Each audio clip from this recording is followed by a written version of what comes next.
We're the next lost civilization. That's what our civilization is today. We have to change the path that all the big industrialized technological countries are on right now. Our civilization today is fragile because it looks strong. It's capable of incredible technological feats, but psychically it's very fragile and not ready to confront the chaos that may come.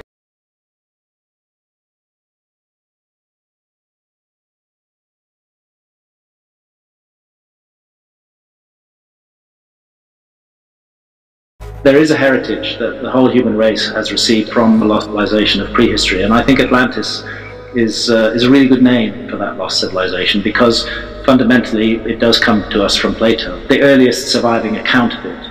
And I've seen academics twist themselves into knots trying to dismiss Plato's account. They can respect him in all other ways, but the moment he starts talking about a lost civilization, he can't possibly be talking about something real. Right. Even though he repeats many times that this is a true story based on facts, that's ignored, and they say he's trying to set up some kind of political model or make some sort of philosophical point.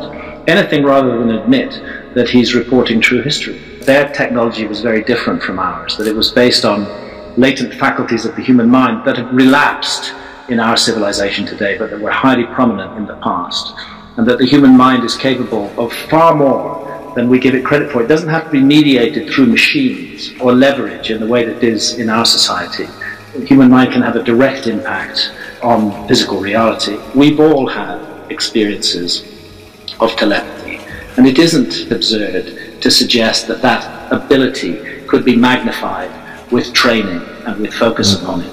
But it's difficult for it to be magnified in a society that despises such ideas, which is our society today. It's one of the exciting ways where there's a nexus with psychedelic experiences of other realms and quantum physics recognizing the probability of parallel realms. What quantum physics hasn't explored yet, how do we explore and map those realms? And maybe psychedelics are the answer. You see, our culture, Western culture, is profoundly materialistic, and it utterly rejects any idea of reincarnation because that implies that there's some non-material aspect of consciousness which can survive death and can be reborn body, and that just flies completely in the face of the whole materialistic bias of Western culture. And as a result, children brought up in Western culture are subjected to this ideology of materialism from a very early age.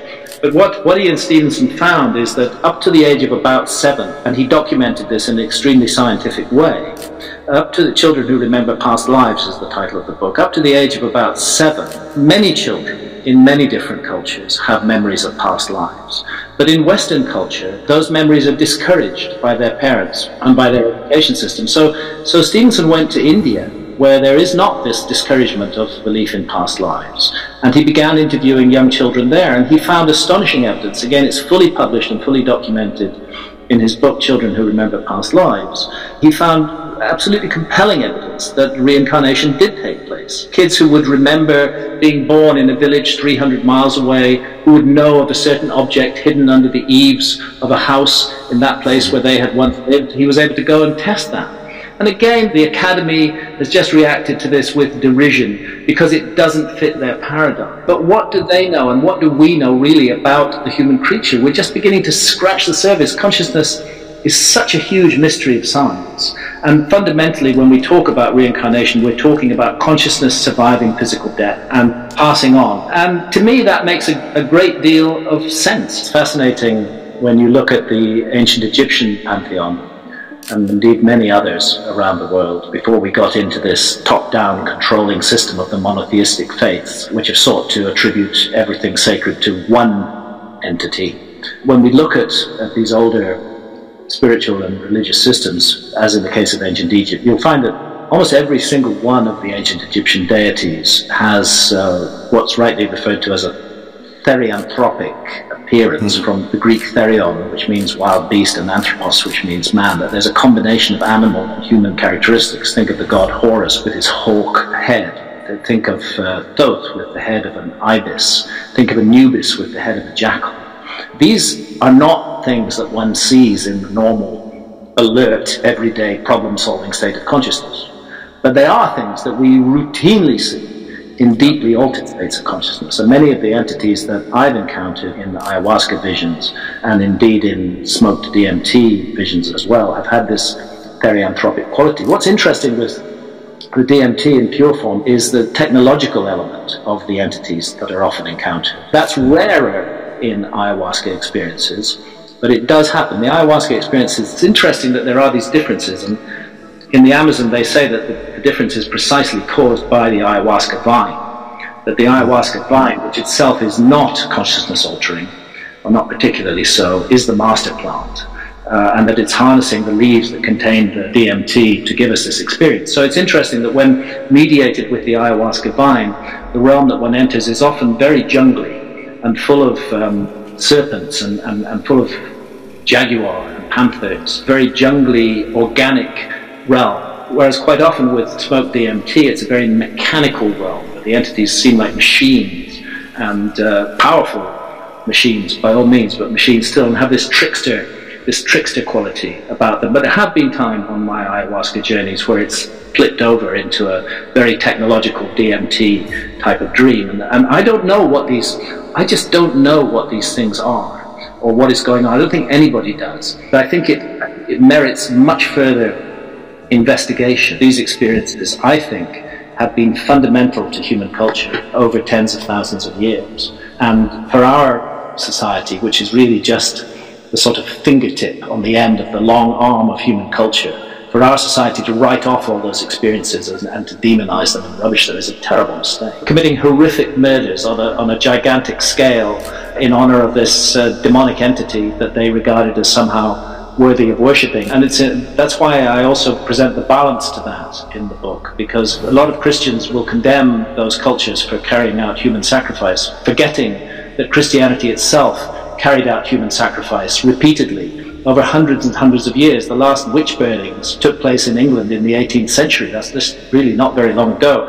Burn somebody at the stake in the name of your deity, and what you're performing is an act of human sacrifice, which is no different from the acts of human sacrifice that were carried out by the Aztecs. The same end result. This is the cruelty and wickedness of the Christian church over the years. We all often hear so many great things about the Christian church, and that's fine, but to be real, we have to accept the fact that this religion has been the source of so much division and so much cruelty in the world over so long that we really need to ask ourselves, what is that thing that we're calling God? And the Gnostics were very clear that that entity called Yahweh or Jehovah was not a god at all. He was an imposter, he was a demon, and his purpose was to mislead the human race. And if that was his purpose, then he certainly succeeded in doing so. And again, the Gnostics saw the figure of Jesus as a Gnostic teacher.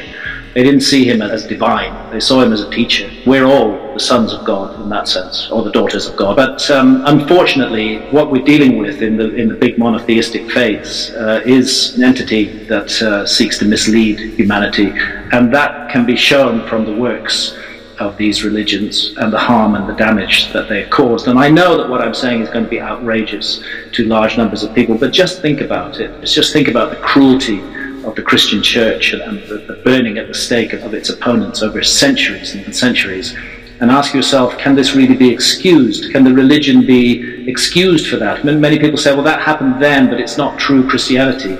Well, I'm afraid it is true Christianity, and if that religion cannot deal with its own baggage, then it's not going to go very much further. What's often forgotten is that DMT is a natural brain hormone. It's present in all human beings, and in fact in almost all animal life, but usually in sub-psychedelic quantities. So some people may have a bit more of it than others, and it may just open those doorways that are normally closed for most of us without help of psychedelics.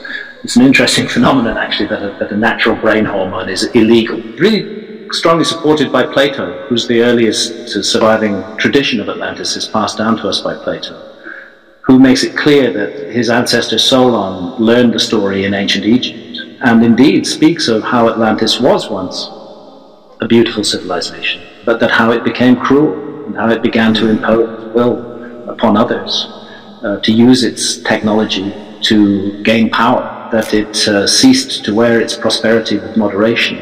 And in response to that, the universe finally had enough and struck it down.